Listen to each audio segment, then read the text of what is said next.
So I thought that I'd throw in that poll, and I appreciate everybody for voting. We were gonna do the Alfredo, but tonight I got one up my sleeve because besides y'all's voting, the husband and family, they're like, let's do your gumbo. So guess what? That won. The chicken, sausage, and shrimp gumbo coming to you sometime tonight. So anyway, again, that's chicken, sausage, shrimp gumbo. That's what I'm gonna be cooking up in this kitchen today. And I hope that you truly enjoy it. My family loves it. It's amazing.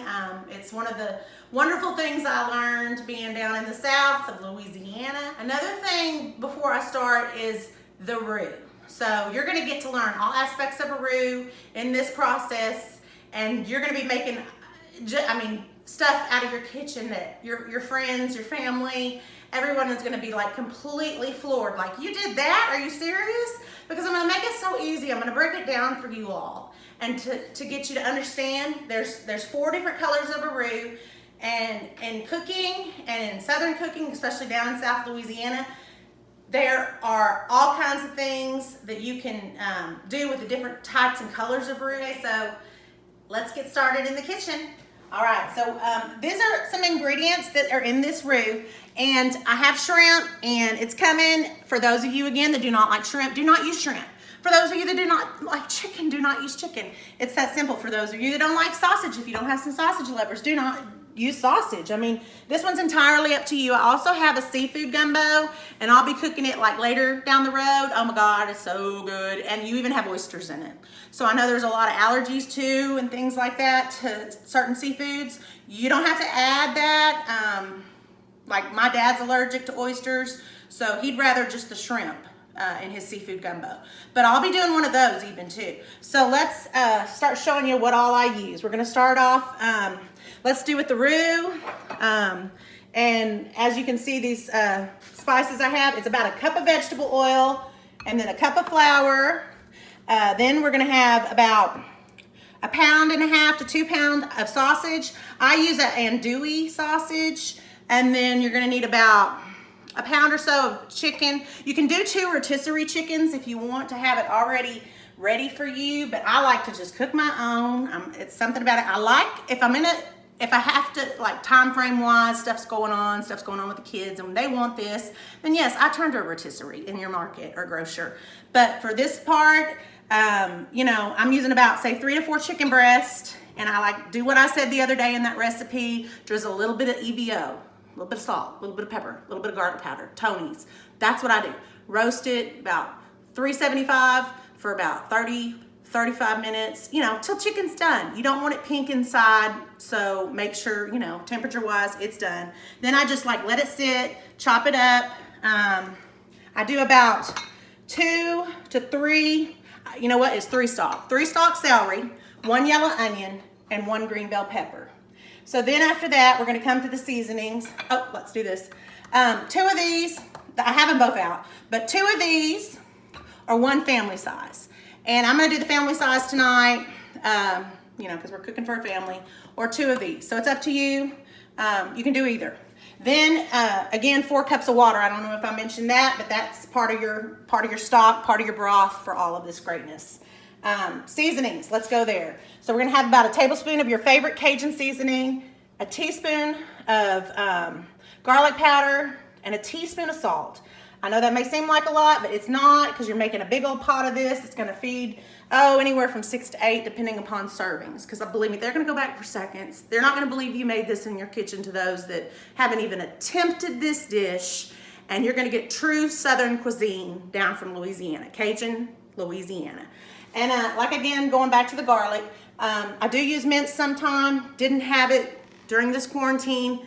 So I had to go to the market the other day, and I didn't even think about getting it. But I use both, but honestly in this too, I like a powder. I don't know why, but I do, and that's what they do somewhat down there. They do tend to use powder. I mean, you throw anything and everything but the kitchen sink in the dishes, and they're fabulous. So why not? And about 3 bay leaf, and the gumbo filet is for season. So you take all these, like I told you, Tony's is our go-to.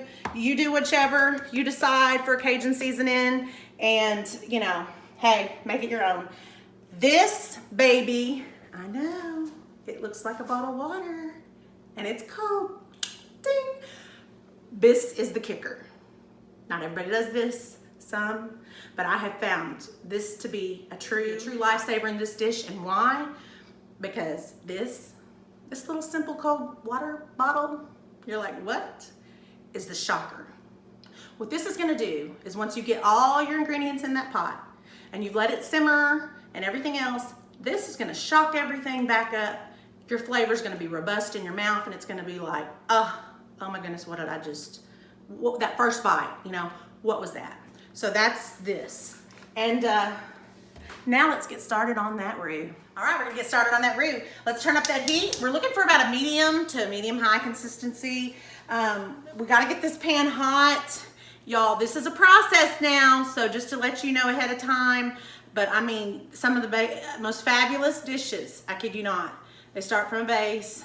That base is a roux, and you know, that's of any sort, and you can buy it on, you know, I don't know about in your area, but sometimes you can buy it already pre-made, but it's nothing like it coming from you in your kitchen. And so I'm gonna break it down, show you everything. This pot right here, that's for rice. You gotta have rice. This dish is rich. This dish is good. Let's turn your heat up. You're going for about a medium to medium high consistency in your pot. Again, this is a Dutch oven. Love my Dutch oven. Swear by a Dutch oven. If you don't have a Dutch oven, then you can use like a 7-quart pot, your standard 7-quart. That should work. We're gonna, like I said, this is a process. So get ready. Some roux, you're gonna see, I'm gonna walk you through the stages, and there's 4 at that. Okay, so we're gonna do like 1 cup vegetable oil. We're gonna go on and pour that vegetable oil in that pot. I know you're probably thinking, oh my God, that's a lot. You can do 2/3 if you want, but to be truthful, I have found this is just what works for me. So not to confuse, but that's 1 cup vegetable oil, 1 cup flour. And that's just, you know, your regular, I use Gold Medal, you can use whichever brand you want, not to, but yeah, so there you go. We're gonna get this stirring. So you're gonna watch this. What we're gonna start out with, just to let you know, let's get all this in there and get it condensed. And again, you can do, like I said, you can do 2/3 cup of a vegetable oil. I've never done canola. It's just not, I don't even think that would be, like I stated, it's gonna be a rich dish. But it's, oh God, this is what makes it, this stuff. So you're gonna make this, you know, start through its stages. Like I said, it can take up to an hour. It can, you know, I mean, I don't know how to make it and sugarcoat it any less strainful than it's going to be to you, but I have seen that happen. Sometimes I've had it done in about 40 minutes, say 30 minutes, but this is the part of the process, and you are going to want to babysit it because you do not want this to burn. So just go on, pull your bar stool up or your chair to your stove, put on your favorite tune, do whatever you need to do, because need be it, this is the process. This is a roux. So this right here is gonna be a blonde. So, white to blonde. We're going to a blonde is what we're gonna work on. And then I'll tell you later, but this is white. So if your recipe says, I need a white roux, this is white. This is white. That's the first stage. So we're gonna keep stirring in this pot, work it around. Another thing is, if you want, bring your heat up some. I tend to, depending upon your stovetop. And, you know, like I say, if you let it, you know, you can walk away. If you let it sit, then what's gonna happen, your color's gonna start to change. But like, do not burn it. Do not burn it, because it's gonna make you so mad. And then I'm gonna be sad because I'm trying to, like, you know, get y'all through this dish, because truthfully, it is a game changer. I mean, this is one of those that's just, it's so hearty and good, and it's a Southern comfort food, and my family just absolutely loves it. I'm so thankful that I finally learned how to even make it. And you'll see that this is a bubbling. See, if you can see all that, you want that. I turned the heat up a little bit, so now it's kind of like on a high, but like I said, medium to medium high, but again, do not burn, because then what you'll see is you'll see little bits in it, and you don't want that. So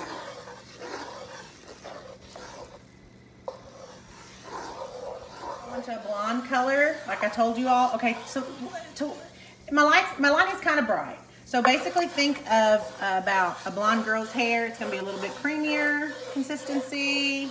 Like I said, keep it stirring. You gotta keep babysitting it. This is when oh my goodness, the aromas. The aromas start taking over. You can smell this goodness in this pot. I'm telling you, if there was smell-o-vision, it would be fabulous. See, it's bubbling still. It's working its way to peanut butter. That's what we want. And again, you know, do not let this burn. Try not to. Sometimes, like I say, I walk off, but I'm right back within, say, the next minute. I don't leave it longer than maybe a 2-minute time frame, just because it's so important just not to let it burn. But as you let it sit, see, for a few seconds, what happens? Your colors, they're coming together. See, it's starting to darken a hair. Like I told you guys, this is a process, but the base of so many good cuisines. I'm not kidding. Like, this is it. This stuff is fabulous. All right, you guys, this is that peanut butter I was talking about. So think Jif, think Peter Pan, any of your favorites. We're looking for that chocolate. So we're actually past peanut butter. I know I told y'all 4 stages, but this baby right here, this is caramel. Past caramel. You want chocolate. Chocolate. Hey guys, this is the chocolate. I know it's hard to tell with my lighting, but think Hershey Kisses. Think Willy Wonka Chocolate Factory. Think your favorite chocolate candy. Look, the darker, the richer. The lighter, the less rich. So, you know, if you want to stop at caramel, stop at caramel. But for the most part, chocolate, this color we're looking at right now, this darker brown, this is a true Southern Louisiana roux for your gumbos. All right, so we're throwing in that trinity I told you about. Onion, 1 bell pepper. Got to get all that goodness in there. And then about 3 cut up bits of that celery. This is Holy Trinity. This is what's going to make this oh so good. What's going to happen now is it's going to turn darker because I have my heat on a medium-high consistency. You know, like I told you in the roux, you go from high to medium-high. But this right here, adding this Trinity, it is going to darken as these vegetables soften in a pot. So you should smell this wonderful goodness. It is freaking fabulous, you guys. So all these flavors have been coming together. This has been softening. You want to let this go about, say, 20 minutes, give or take. This is, you want these, like I say, softened, getting all this wonderful goodness from your roux. Really, truthfully, these colors are going to blend with the vegetable medley. The Trinity is what I call it.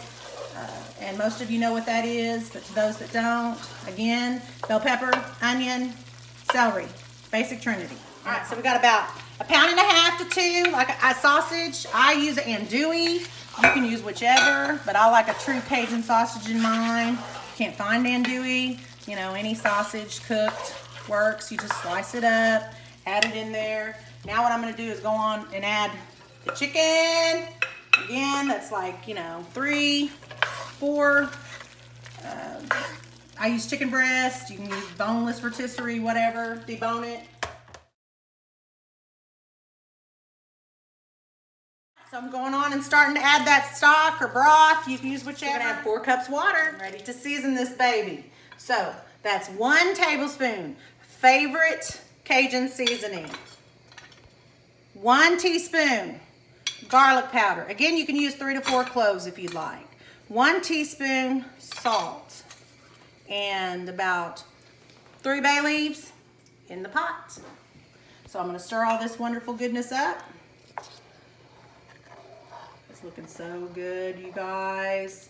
You want to let this cook about an hour, 45 minutes to an hour. I mean, I know that's a stretch, but depending upon your heat, I mean, I've pulled it off before.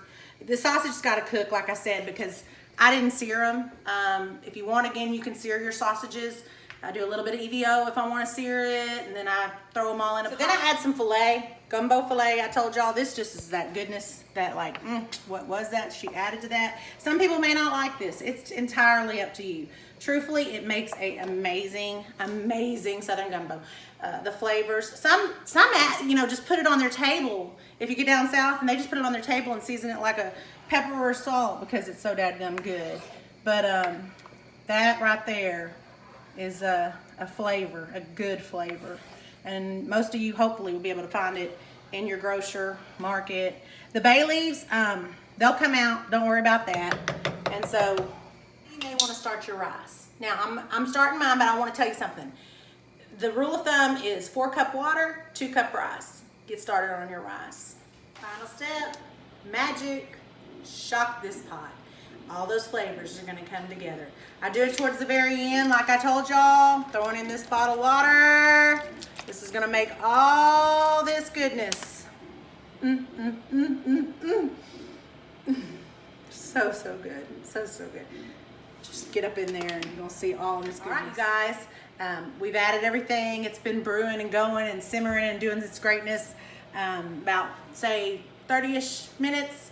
Again, 45 to an hour, depending upon what you want to do. Add shrimp at the end, so not so tough. I'm going to go on and pull out these bay leaves. There you go. You don't want those little wonderful suckers up in there, but they just provide the most amazing flavor. If you can just look at this pot and if you could smell my kitchen right now, I'm telling you, this baby's been doing its thing. It is completed. We've shocked it. It's been simmering over an hour. So now we're going to do, my husband, he likes a little thicker roux. You don't have to, it's up to you. If you like it soupier, you go for it. This is your roux. But if you like it thicker, what I do is about a half a tablespoon cornstarch to a tablespoon. Take a fork. Like I said, I reserve some of that broth. Stir that baby up in there. Add it back to my pot. Not everybody does this. You know, it doesn't make it any different, but he just likes a thicker based roux. I think it's something with all the waters I add, but that's, you know, you got to do that. You got to shock it. That's me. I shock it. And so with the shocking, he wants it thicker. So you do you. Again, you don't have to do this step. If you like a soupier broth, this is all to your liking. If you like a caramel based roux, like I said, the darker the roux, the richer the gumbo.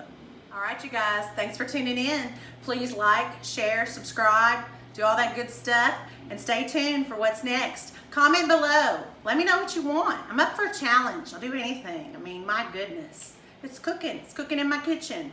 I hope your family enjoys this as much as mine. This baby right here is spot on. Never fail. Good to go. True Southern Cajun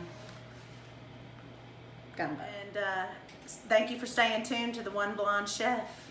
Appreciate you. God bless.